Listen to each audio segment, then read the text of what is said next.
اور اپنے ارد گرد کی جھلکیاں جا بجا نظر آتی ہیں۔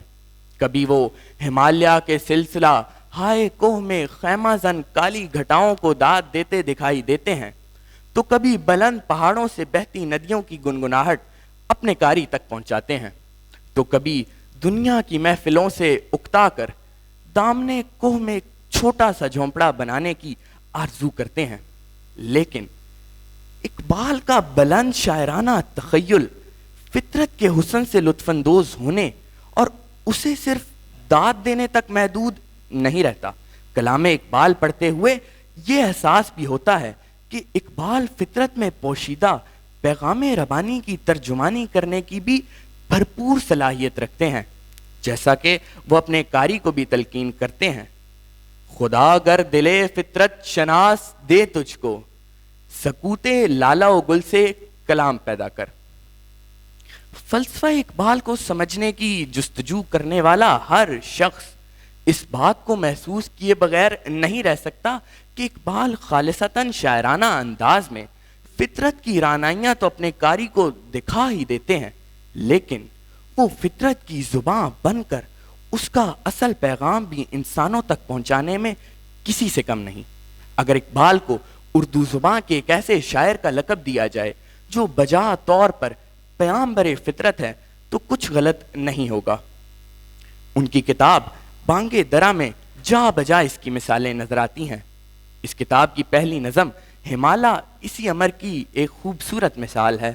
اقبال فرماتے ہیں: اے ہمالا اے فصیلے کشور ہندوستان، چومتا ہے تیری پیشانی کو جھک کر آسماں۔ اس نسبتاً طویل نظم کا ایک اور شعر سنانا برمحل ہوگا جس میں شاعر اقبال کا دل فطرت کی گنگناہٹوں کو سن کر جھوم اٹھتا ہے۔ اقبال فرماتے ہیں: آتی ہے ندی فراز کوہ سے گاتی ہوئی، کوثر و تسنیم کی موجوں کو شرماتی ہوئی۔ فلسفی اقبال جب دقیق فلسفیانہ گتھیوں اور کائنات کے ان پوشیدہ رازوں کو سلجھاتے ہوئے تھک جاتے ہیں جن کو بقول خود سینہ فرابی بھی نہ سمجھ پائے، تو بے اختیار کہہ اٹھتے ہیں: مرتا ہوں خامشی پر یہ آرزو ہے میری، دامن میں کوہ کے ایک چھوٹا سا جھونپڑا ہو، صف باندھے دونوں جانب بوٹے ہرے ہرے ہوں، ندی کا صاف پانی تصویر لے رہا ہو دل فریب ایسا کوہسار کا نظارہ، پانی بھی موج بن کر اٹھ اٹھ کے دیکھتا ہو۔ اب آتے ہیں ہماری گفتگو کے اگلے حصے پر کہ ماحول کو کیا خطرات درپیش ہیں۔ علامہ ماحولیاتی، سماجی اور معاشی سرگرمیوں کے عواقب سے بخوبی آگاہ تھے، اور وہ جب بھی تہذیب کے مٹنے کا تذکرہ کرتے تو وہ تمام عوامل ان کی نگاہ دوربین سے اوجھل نہ تھے جو تہذیبوں کو نیست و نابود کر دیتے ہیں۔ سائنس کی روز افزوں ترقی پہ نازاں خود آج اس دیو کے بے قابو ہونے پر ملول ہیں۔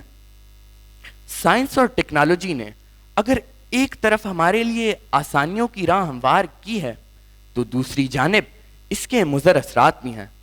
چند چشم کشا حقائق آپ کی نظر ہیں۔ ہر سال تقریباً 8 ملین ٹن پلاسٹک سمندروں میں پہنچ جاتا ہے۔ اس شرح سے 2050 تک سمندروں میں مچھلیوں سے زیادہ پلاسٹک ہوگا۔ WHO کی ایک اور تحقیق کے مطابق فضائی آلودگی ہر سال تقریباً 7 ملین قبل از وقت اموات کی ذمہ دار ہے۔ یونیسیف کے مطابق ہر 3 میں سے 1 فرد صاف پانی کی رسائی سے محروم ہے۔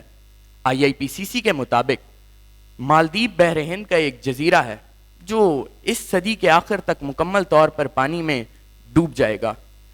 پاکستان کی فیکس پانی کی دستیابی میں گزشتہ برسوں خاصی کمی آئی ہے۔ 1951 میں پاکستان کی فیکس پانی کی دستیابی 5260 کیوبک میٹر تھی، جو اب کم ہو کر صرف 1000 کیوبک میٹر رہ گئی ہے۔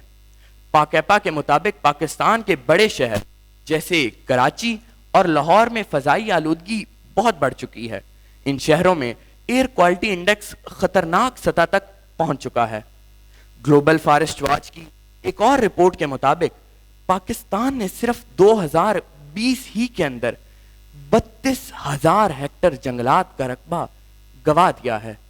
ورلڈ بینک کی ایک تحقیق کے مطابق اگر گرمی کا موجودہ رجحان رہا تو پاکستان 2050 تک اپنے 50% گلیشیئرز گوا دے گا۔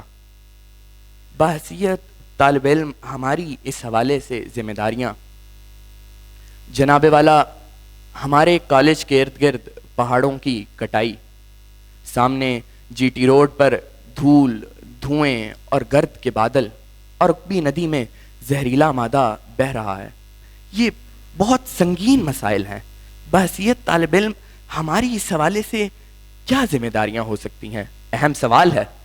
احمد فراز نے فرمایا تھا، شکوہ ظلمت شب سے تو کہیں بہتر تھا، اپنے حصے کی کوئی شمع جلاتے جاتے، تو اپنے حصے کی شمع جلانے کے لیے کیا کرنا ہوگا؟